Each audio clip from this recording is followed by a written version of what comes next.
subscribe kuri Nyayo TV show. Nawe utarakora subscribe, ikintu cyo kuba wakora subscribe kuri channel yacu kugira ngo uyibona ibiganiro bya Parodinzwe bikugereho kare mbere yuko abandi babireba. So uyu munsi rero tugiye kuganira ku mugabo bita Murongi Sabin. Muramuzi, ni umugabo w'icyamamare hano muri iki gihugu cy'u Rwanda. Abenshi bamuzi kuri Simbi TV. Simbi TV rero Murongi Sabin amaze iminsi ari mu itangazamakuru igihe kitari gitoya. Ngewe namumenye 2015 I think. Nongera kumumenya mu rupfu rwa Pastor Theogene, kuko mwagiye mubibona ko we na Chita aribo bantu bari imbere cyane, bari barangaje abandi mu gufasha uriya mu mama. Simbi rero Murongi Sabin amaze iminsi avugwa mu itangazamakuru. Murabizi hari abakobwa bagiye, abakobwa bagira muri 5 bishyize hamwe batangira kuvuga amagambo, bamwe bakabifata uko bitare, abandi bakabyemera, abandi bakabihakana, abandi bakaza babikonfaminga, abandi bakabyemeza.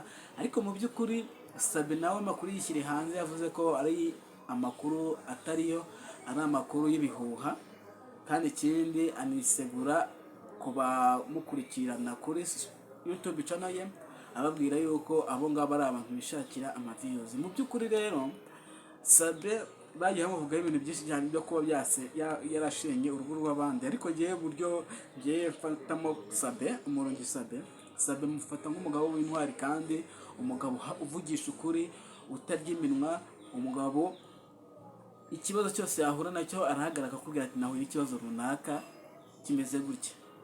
Sinibaza rero ukuntu abantu baje bakamuharabika.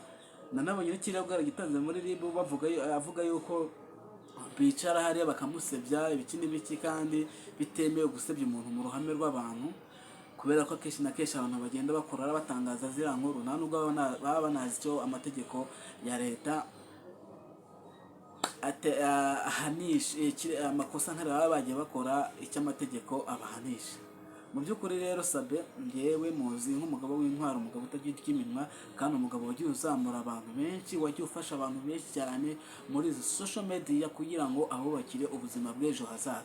Mu by'ukuri rero abantu benshi cyane bapfa gufatira ibintu uko bitari, ibinyoma bakabihindura ukuri. Mu by'ukuri ugiye usesenguye biriya bintu cyangwa se irango uko zaje, mu ibintu nyine wumva bidafitutse, ibintu bidasobanutse.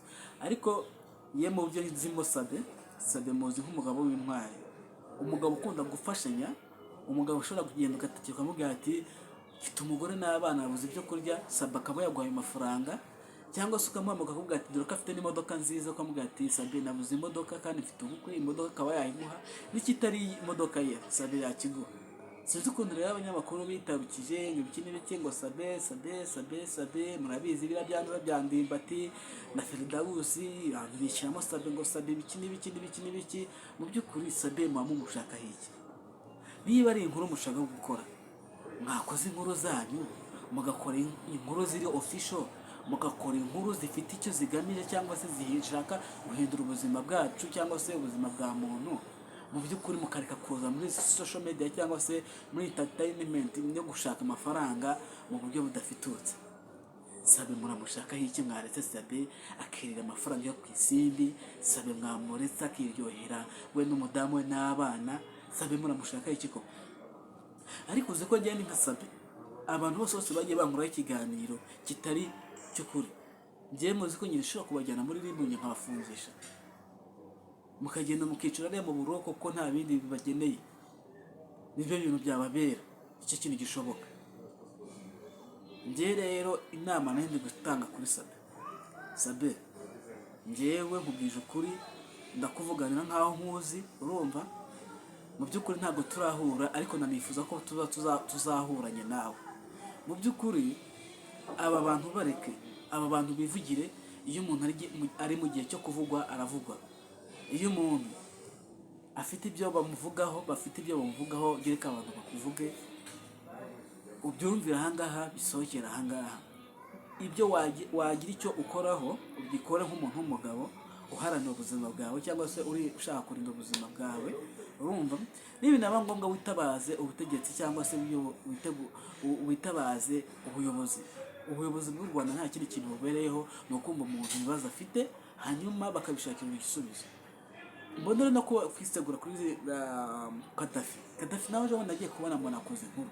Mu by'ukuri ni abantu Kadafi yagiye aca ku Isimbi TV igihe kirekire, ariko nagiye kubona mbona niba umuntu ufashe ya mbere kuvuga kuri Sabe, hari umuntu ngo wabohereje amagifti ngavuye hariya niba ari muri Canada, ngo boshiti wabo baziranye ngabohereza ibikombe ngo biriho amafoto yabo na baroki yarangije ngashyiranga amafaranga $1000 mu by'ukuri ngo Sabe iki gikombe ngo yakize nyiragifunguye nganyuma amafaranga iki $1000 $2,000 ngo Sabe garabitwara.